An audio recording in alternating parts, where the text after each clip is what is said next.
첫 코너는 이항영의 뉴욕 앤 서울입니다. 글로벌 증시 분위기부터 살펴보겠습니다. 이항영 전문위원 연결돼 있습니다. 위원님 안녕하십니까? 네, 안녕하세요. 이항영입니다. 그러게 말입니다. 중국 류호 총리를 대표로 하는 대표단이 워싱턴에 간다는 얘기는 반가운 소식이나 3일 남은 시간 동안에 해결이 되겠느냐는 우려감도 있고요. 미국 주가가 어제 충격을 받았습니다. 종목별로 분위기하고요. 현장 뉴욕의 분위기는 어떤지 좀 알려주십시오. 네, 어찌되었건 미국 주시장은 1월 이후 최대 폭을 하락했습니다. 3대 지수 모두 하락폭이 좀 제법 컸는데요.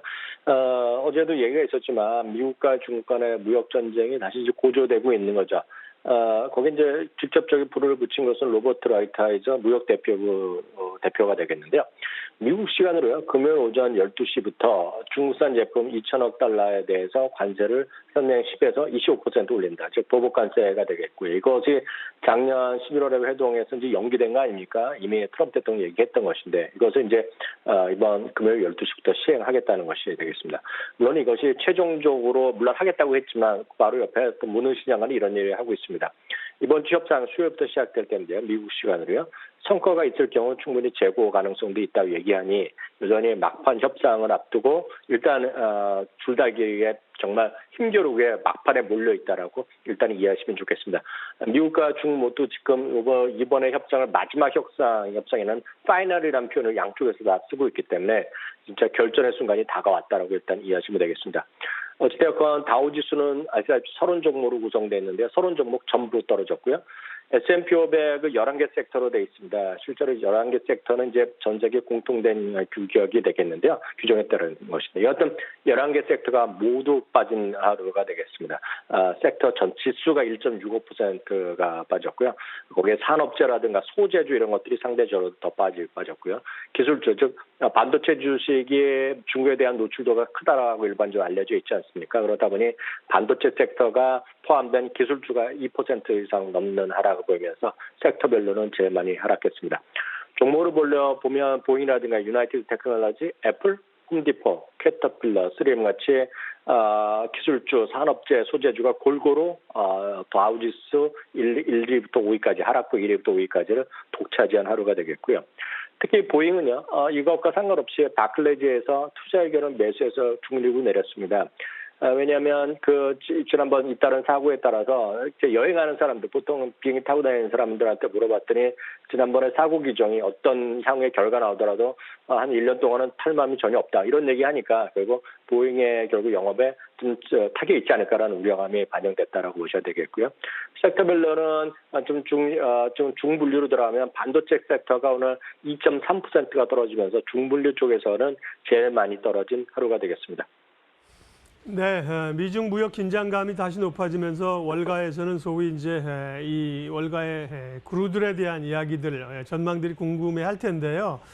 중요한 분들 얘기가 꽤 있군요. 분위기 좀 전해주세요. 네, 이럴 때마다 정말 유명한 분들, 뭐 좋다는 분들, 나쁘다는 분들 많이 나오니까 아마 이렇게 안 좋으면 항상 나오는 분의 목소리 오늘도 들려드릴 수 있을 것 같습니다. 일단 중립이건 긍정적인 부정간에 어떤 이 월가에서 내놓으라는 영향에 있는 제레미 스티겔 교수의 얘기를 해드리겠는데 와튼 스퀘어에 계시죠?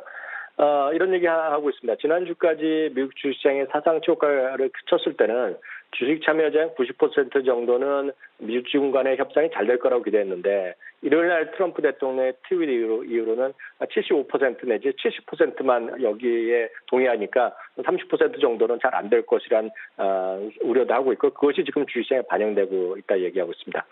다만 이제 만에 하나 미국과 중국이 협상이 결렬되면 주식시장은 10에서 20% 정도 떨어지지 않겠느냐라는 얘기를 하고 있으나 한국말도 그렇지만 미국말도 영어도 끝까지 들어봐야 되는데 결론은 뭐냐면 트럼프 대통령이 워낙 경제라든가 주시장에 대한 민감한 사람이기 때문에 결국 재선 앞두고 결국은 잘 풀리지 않겠냐라는 기대감을 피력했습니다. 한편 내노라는 IB 중에서는 UBS와 뱅크 오브 아메리카, 골드만삭스가 각각 의견을 냈는데요. UBS는 지난번과는 달리 지난 10월부터 12월까지는 20% 이상 떨어졌었는데요. 이번에는 10% 조정이다. 왜냐하면 지난번과 달리 지금은 이익이 지금 회복하는 기간이기 때문에 10% 정도 조정이 가능성이 있다는 얘기하고 있고요. 뱅크 오브 아메리카는 지난주에 갑자기 안 좋게 보다가 주시장에 좀 좋을 수 있다라고 의견을 바꿨는데 다시 좀 바꾸는 좀 오락가락하는 의견을 보이고 있는데요. 이번 무역 전쟁에 대한 새로운 경고는 자기네도 예측 못했다는 얘기하고 있고요. 안전벨트를 잘 매라는 얘기를 하고 있습니다. 추가적인 하락 가능성을 염두에 둬야 된다는 얘기하고 있고요. 골드만삭스는 약간 다른 쪽으로 접근하고 있는데 시장이 어렵더라고 하더라도 인건비 비중이 적어서 중국에 대한 노출도가 적거나요.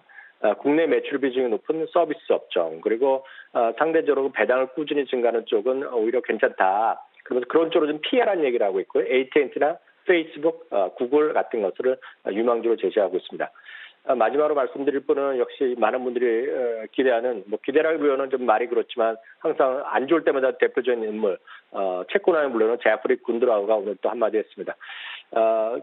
뜬금없이 이런 얘기를 하고 있습니다. 보복관세 지금 얘기 나오는 거 있지 않습니까? 이거에 대해서 많은 분들 저 자신 그리고 많은 분들은 정말 말로만 그러지 않겠느냐라는 기대감을 삼고 있거든요. 전망 반 기대 반대를 하고 있는데 군드라우는 그런 가능성이 50% 이상으로 자기는 베팅한다는 얘기를 하고 있고요.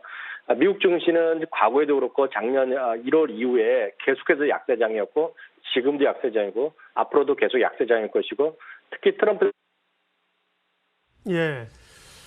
그러게요. 상황이 이제 안 좋으니까 약세장에 대한 시각들이 다시 좀 붉어지고 그동안에는 이제 우리가 베어마켓 랠리라는 얘기를 좀 잊어버리고 강세장으로 봤는데 약세장이라는 얘기가 나옵니다. 제레미 시걸 교수 얘기도 있었고요. 제프리 군드라우 얘기도 있었습니다. 어쨌든 간 며칠 남지 않은 상황이기 때문에 참 예측이 쉽지 않은 그런 상황들입니다. 예. 월가 전문가들의 전망은 그 정도 해주신 걸로 마무리를 좀 했으면 좋겠고요. 마지막으로 특징주 보겠습니다. 뉴욕 증시 특징주, 국내 시장 또 연관 지을 만한 기업 찾아주시죠.